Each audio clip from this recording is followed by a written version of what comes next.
Hello and welcome to African Women to Watch. I'm Uche Okoronkwo. This month we explore Africa's film and television industry and some of the leading ladies shaping this fast-growing sector. Coming up on the show, Cameroonian filmmaker Delphine Itambi tells us how she got her big break behind the camera. And we meet the youngest documentarian in the world, 12-year-old Zuriel Oduwole, who hopes to rebrand Africa through her work. But first, award-winning Nollywood star Rita Dominic gives us insights into how Nigerian film has evolved over the past 30 years. Yes. Yes, what? No. Yes, he was here. No, he wasn't here. I can't continue to play this game with you. I told you Was your husband here that night? No. Dramatic scenes like this have earned Rita Dominic a place in Nollywood's royalty. She launched her career with films like My Guy and Children of Terror in 1998. And since then, the 39-year-old actress has been a firm fixture in front of the camera, acting in nearly 60 titles and collecting numerous awards in a career spanning more than 3 decades. I've been an actor since I was, 5 years old? Right from nursery school to primary school to secondary school. I was involved in all the drama clubs, and I was maybe what you will call, I'm not sure I want to say it, a child star, because it was a popular TV program for children at the time that I was involved in, and I was very visible at the time as a child. So I've always done this. This is what I've always known, So when I wanted to study theatre arts, it didn't come as a surprise to my family, and they supported me. I went on to study theatre arts at the University of Port Harcourt in Rivers State, Nigeria. And when I finished school, I joined Nollywood. But what was it like for you when you first started? What was your experience with your first movie? It was scary, because I was trained as a theatre artist, and stage acting is totally different from film acting. So I brought my training, my stage training, I brought it to film. And I remember my friend at the time who actually gave me my break. His name is Basoj Taria. He said to me, this is different now, this is film. Because he has a theatre background as well. So he said to me, this is film, this is not theatre, and in film it's totally different, less is more. And on, stage is very exaggerated. So he said to me, film is totally different, so you have to play it down. And I started learning, I started, now realizing, I started training myself to act for film. Please marry me. I have chosen who I'm spending the rest of my life with, and it is not you, Azua. Now, at the time, a career in acting was not the most respected profession. How did you overcome the challenges that came with that? When you keep doing what you love to do, people will see through. Your passion will let the people, the audience, see what it is you're doing. And as time goes on, they'll be forced to accept it.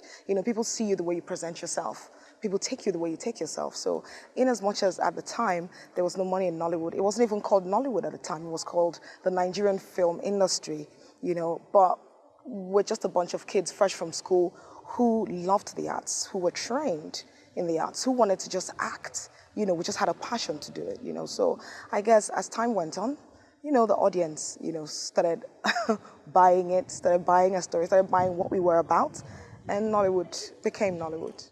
Today, Rita is also an award-winning producer. In 2012, she shifted gears and co-produced her first feature film, The Meeting. It went on to win 5 awards at this year's Africa Magic Viewers' Choice Awards. Rita admits that producing and acting in the film was a daunting task. It was scary. I mean, being in the film business, I had always said to myself that I'll try every aspect of filmmaking. So when the time came, I said, okay, I'm ready to produce. And my business partner, we had been working together. She manages me as well. And she's very experienced, and vastly experienced in the film world, And she said to me, let us do this. And I bought into it, and we decided to produce our first film, formed a company, the Audrey Silver Company, and decided to shoot The Meeting. However, there was a very tough character in that story, which I did not want to touch because it was so difficult. I mean, I said to her, I don't want to act in this film, I just want to produce. And she said to me, I think you should play the character of Clara Ikemba. Just they shine. You just they fine. Your hair fine, no? I didn't want to do it. Why? Because it was such a difficult, complex character to play. And I didn't want to be challenged with producing for the first time and being settled with playing such a complex character at the same time. I said to her, I'm not sure I'm going to do a good job of this thing. Let me just concentrate on producing and let's get somebody else to, play that character. Then she said, there was something she said to me after that. She said, you've been looking to do these kinds of characters, outside the box kinds of characters. You're at that point in your career where you're looking to do these kinds of characters and you have this in your hands. Why are you running away from it? That kept gnawing. I mean, it kept ringing at the back of my head, and I thought about it, and then I said, okay, fine. In fact, she bullied me into doing it, and I'm happy I went on to, I took on that challenge and I'm happy that I did it. Hey, mind your language. Mind your language with me. I'm a married woman, my friend. Excuse me, the minister has closed for the day, so go back home and come back tomorrow. If you decide to stay here, it's your case. How has the industry evolved since you first started? When we first started, women were stronger in front of the camera in terms of the actors, female actresses, yeah. We found out that women are stronger behind the camera, which was unheard of before. Women are taking on, serious roles as directors, as producers. I've started producing my film, and I'm looking at directing too, even cinematography, So it's good times for the women. I mean, you wouldn't have this before, Women who were in the arts were termed unserious or unwifely, or, but it has changed now, and I'm so excited about it. And that encourages other younger women to want to be brave enough to pursue their passion when they see other women who are established in their fields. After the break, we take a look at new trends in African film and television.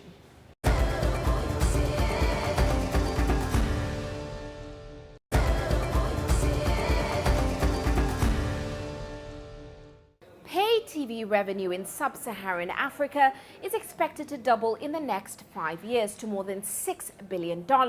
That's according to research house Digital TV Research. Now, the appetite for locally made films, led by Nigeria's $600 million a year industry, is expected to grow in tandem. With more than 70% of its 1 billion people below the age of 25, Africa is seeing a major shift in consumer preferences, driven by technological innovation and local content development. New technology has transformed the way content is produced, distributed, and consumed.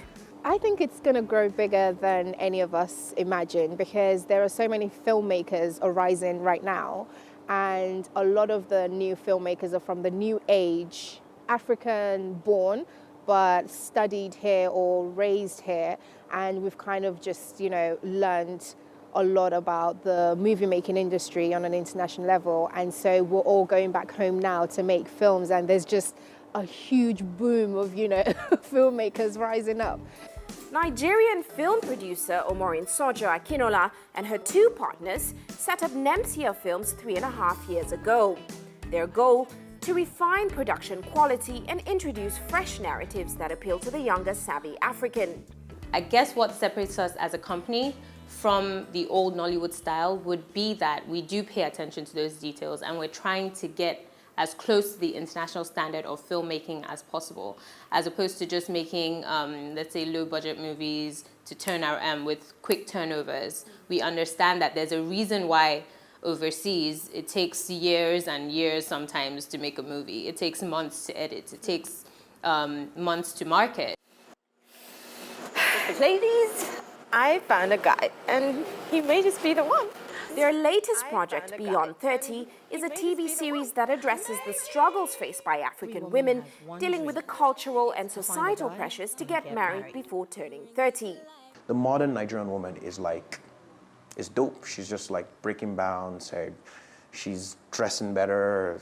Hair is always, fresh. There's just something about an aura that's happening with the modern Nigerian woman. And trying to put that into a story seemed like the obvious thing to tell was this balance between dating and the pressure to be married and becoming this modern woman who fends for herself, who's independent, but still depends on society. As mobile devices become more advanced and bandwidth gets faster, consumers are increasingly turning to streaming services. Global tech research firm Technavio expects revenue from web TV services like YouTube, Facebook, and Netflix to more than treble to $20 billion by 2018. In Ghana, a new and trendy YouTube series, An African City, which follows the lives of 5 glamorous African women, has attracted over 1.6 million views and more than 30,000 subscribers. There were some people who discouraged me talking about how the internet penetration rate in Africa is only about 10 to 15%, but I didn't listen to those people because I realized out of a continent of nearly 1 billion people, that's still 150 million people who would have access to the show. It certainly has been a great testing ground. I mean, we've heard some of the critiques and we've listened, and all that goes into how we are going to, into preparing season 2 of An African City. Africa is also fast becoming a production destination of choice for top international filmmakers thanks to its diverse locations and low production costs. Countries like South Africa are investing in state-of-the-art facilities, including the $41 million Cape Town Film Studios, the first custom-built Hollywood-style complex in Africa.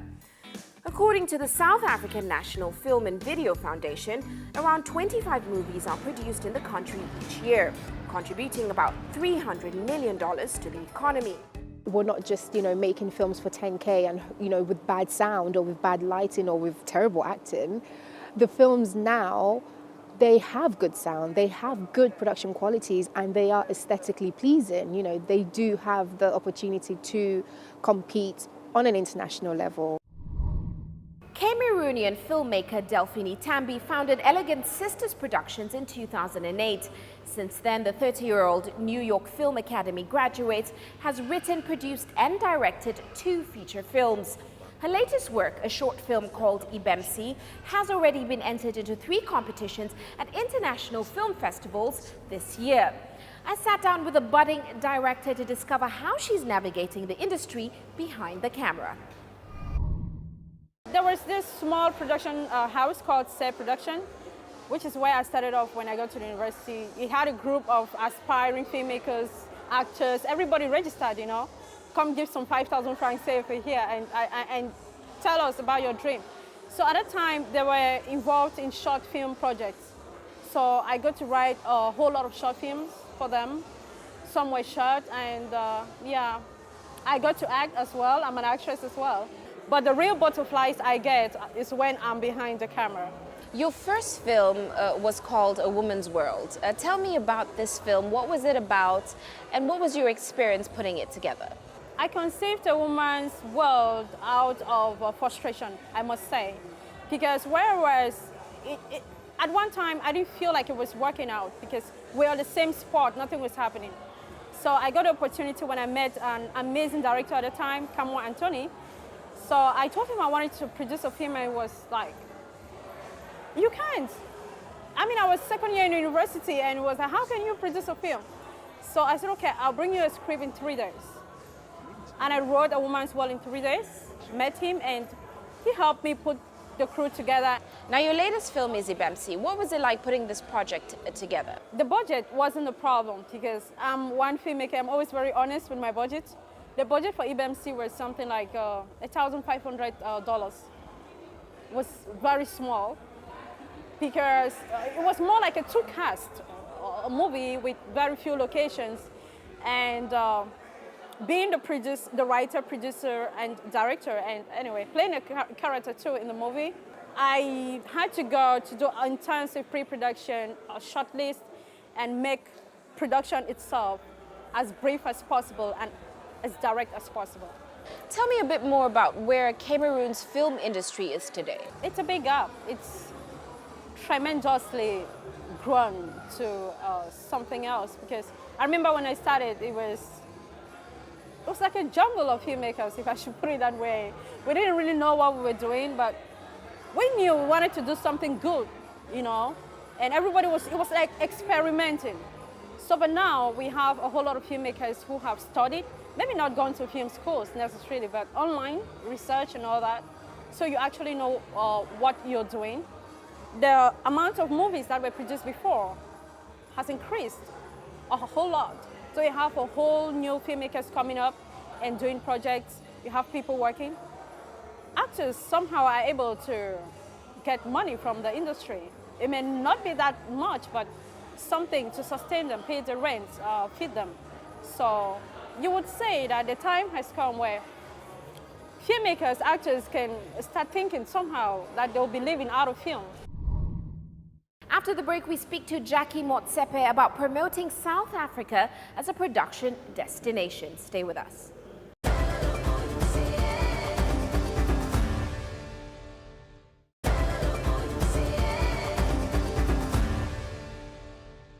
The South African film and television industry contributed around $290 million to GDP last year and created about 35,000 jobs. That's according to government figures. Cape Town and Johannesburg have been key drivers of the sector's growth, with Durban now getting in on the action. As Chief Operating Officer of the KwaZulu-Natal Film Commission, Jackie Motsepe is tasked with promoting this region as an up-and-coming production center. Over the last decade, Jackie Motsepe has become a key player behind the scenes of South Africa's film industry. During her 7-year stint at the